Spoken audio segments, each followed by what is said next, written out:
नमस्कार मंडळी, श्री स्वामी समर्थ.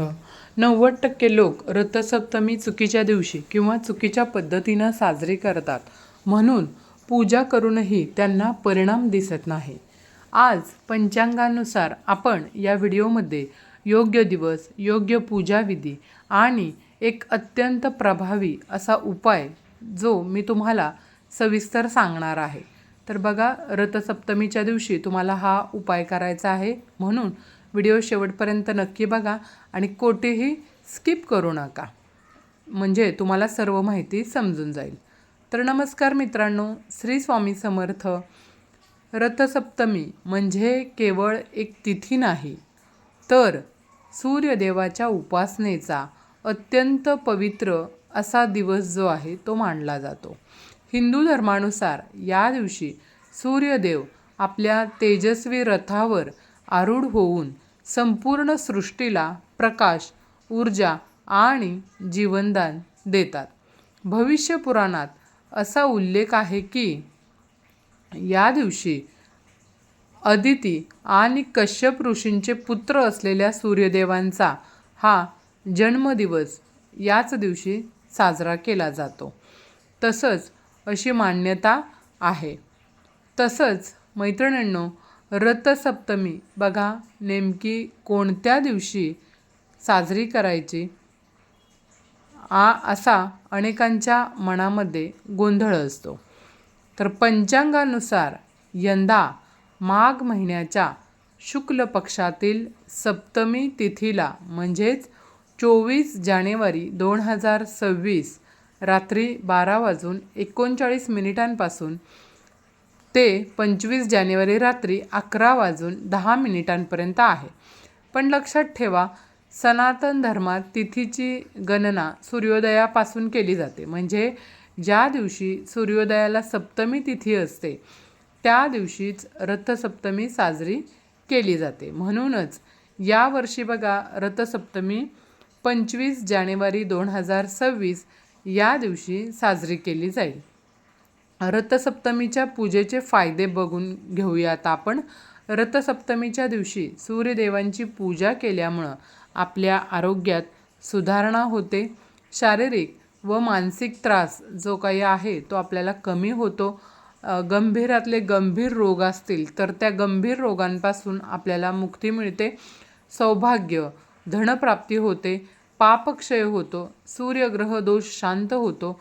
पद्यपुराणात म्हटलं आहे की या दिवशी पहिल्यांदा सूर्यकिरण पृथ्वीवर पडलं होतं, म्हणून या दिवशी सूर्याला अर्घ्य दिल्यानं मोठ्यातलं मोठं पापही नष्ट होतं असं सुद्धा मानण्यात येतं.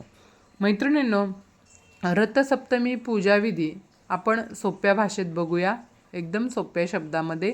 बघा, रथसप्तमीच्या दिवशी सकाळी लवकर उठायचं आहे, आंघोळ करायची आहे. शक्य असल्यास आंघोळीच्या पाण्यामध्ये थोडंसं म्हणजेच 2-3 थेंब गंगाजल टाकायचं आहे आणि आंघोळ करायचं आहे. तसंच सूर्याला अर्घ्य कसं द्यायचं बघा. तांब्याचा तांब्या आपल्या घरामध्ये असेल तो घ्यायचा आहे. स्वच्छ पाणी घ्या, त्यामध्ये हळद, कुंकू, अक्षदा, एखादं लाल फूल टाका आणि पूर्व दिशेला तोंड करून हा एक मंत्र म्हणायचा आहे. ओम सूर्यदेवताय नमः हा मंत्र 3 वेळा किंवा 7 वेळा घरातल्या लहान व्यक्तींनी, मोठ्यांनी सगळ्यांनी सूर्याला नमस्कार करायचा आहे, आरती करायची आहे आणि हा मंत्र 3 वेळा किंवा 7 वेळा जप करायचा आहे. रथसप्तमीला दूध का उतू जाऊ द्यायचं असतं तर ते आपण बघूया. या दिवशी ना अग्निदेवांना दूध अर्पण करण्याची परंपरा आहे.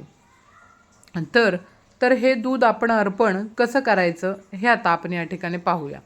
तर बघा, मातीचं छोटंसं भांडं घ्यायचं आहे. सुगड घ्या, त्यामध्ये दूध, साखर, पांढरे तीळ, थोडेसे तांदूळ घाला.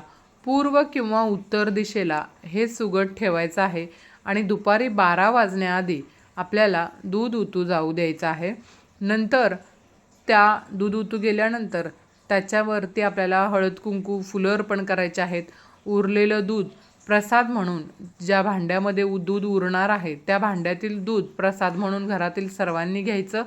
यामुळं रोग आणि व्याधींपासून मुक्ती मिळते अशी सुद्धा श्रद्धा आहे. तसंच बघा, या दिवशी सप्तधान्य दानाचं महत्त्व आहे.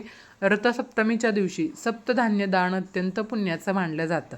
तांदूळ, गहू, ज्वारी, बाजरी, मका, तीळ, मूग हे धान्य तुम्ही या दिवशी गरजूंना शक्य असेल तर दान करा. हे व्रत कोणी करावं तर बघा, हे व्रत रथसप्तमीचं व्रत प्रत्येकजण करू शकतो. ज्यांच्या आता कुंडलीमधील सूर्य कमजोर आहे किंवा ज्यांना वारंवार आरोग्याविषयी समस्या येत असतात किंवा संतान प्राप्तीमध्ये अडचणी येत आहेत, त्या व्यक्तींनी हे व्रत आवर्जून करावं. त्याच्यानंतर बघा, पूजा मांडणी कशी करायची आहे हे मी तुम्हाला थोडक्यात सांगते. तर सर्वप्रथम तुळशीजवळ दिवा लावायचा. सूर्यदेवांची रथात बसलेली रांगोळी तुळशीजवळ काढायची आहे. लाल पिवळं फूल अर्पण करायचं. गूळ किंवा तिळगुळाचा नैवेद्य ठेवायचा त्या रांगोळीला आणि आदित्य हृदय स्तोत्र, सूर्याष्टक याचं पठण करायचं आहे. रथसप्तमी हा केवळ सण नाही आहे, तर तो काय आहे बघा, आरोग्य, ऊर्जा आणि पापक्षयाचा महासंयोग आहे.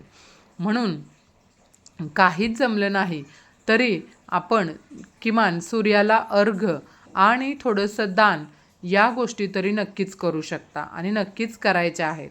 जर तुम्ही श्री स्वामी समर्थ महाराजांचे भक्त असाल तर कमेंटमध्ये श्री स्वामी समर्थ नक्की लिहा.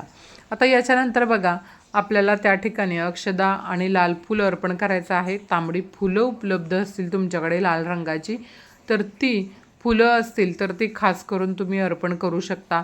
हे अधिक शुभ मानलं जातं. त्याच्यानंतर त्या रांगोळीला तुम्हाला नमस्कार करायचा आहे.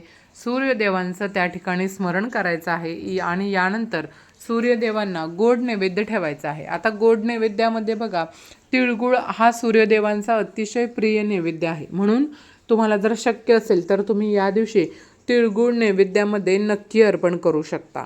याच्यानंतर बघा मैत्रिणींनो, तुम्हाला सप्तधान्य एकत्र ठेवायचं आहे किंवा 7 वेगवेगळ्या प्रकारचे धान्य बोळक्यांमध्ये ठेवलं जातं. तर ते कशा प्रकारे ठेवायचं बघा, या सप्तधान्यांना देखील खूप महत्त्व असतं. त्यामुळे आपल्याला या दिवशी सप्तधान्याची पूजा नक्की करायची आहे.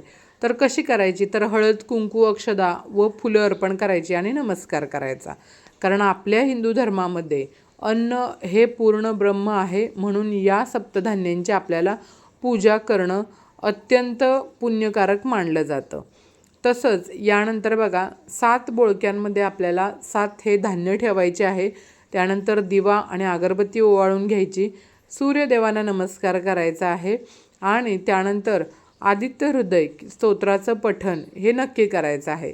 आणि जर आता बघा, आदित्य हृदय स्तोत्र पठण करणं शक्य नसेल तर सूर्यकवचम स्तोत्र किंवा सूर्याष्टक यापैकी कोणतंही स्तोत्र तुम्ही श्रद्धेने म्हणू शकता. आपल्या स्वामी समर्थांच्या नित्यसेवेच्या पुस्तकामध्ये तुम्हाला मिळून जाईल. या सोप्या पूजेचे अद्भुत फायदे बघा, ही रथसप्तमीची पूजा मांडणी जरी सोपी असली ना तरी याचे फायदेसुद्धा खूप प्रभावी आहेत.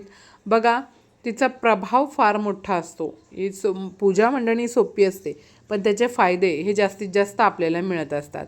यामुळं आपल्या आयुष्यात सकारात्मकता येते, आजारपण कमी होतं, मानसिक ताण दूर होतो, सूर्यदेवांचे आशीर्वाद आपल्याला मिळतात, तसंच पुण्य, आरोग्य आणि तेज प्राप्त होतं.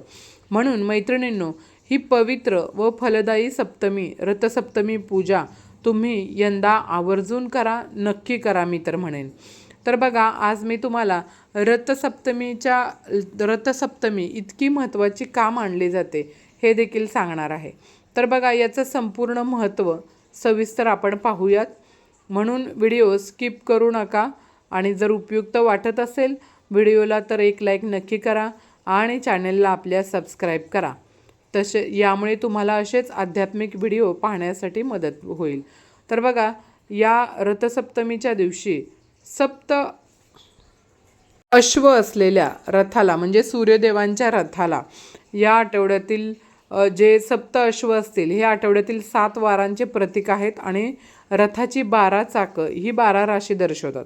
म्हणून रथसप्तमीच्या दिवशी देवासमोर 12 प्रकारच्या धान्यांची राशी मांडून पूजा करणं आपल्या हिंदू धर्मात फार महत्त्वाचं मानलं जातं.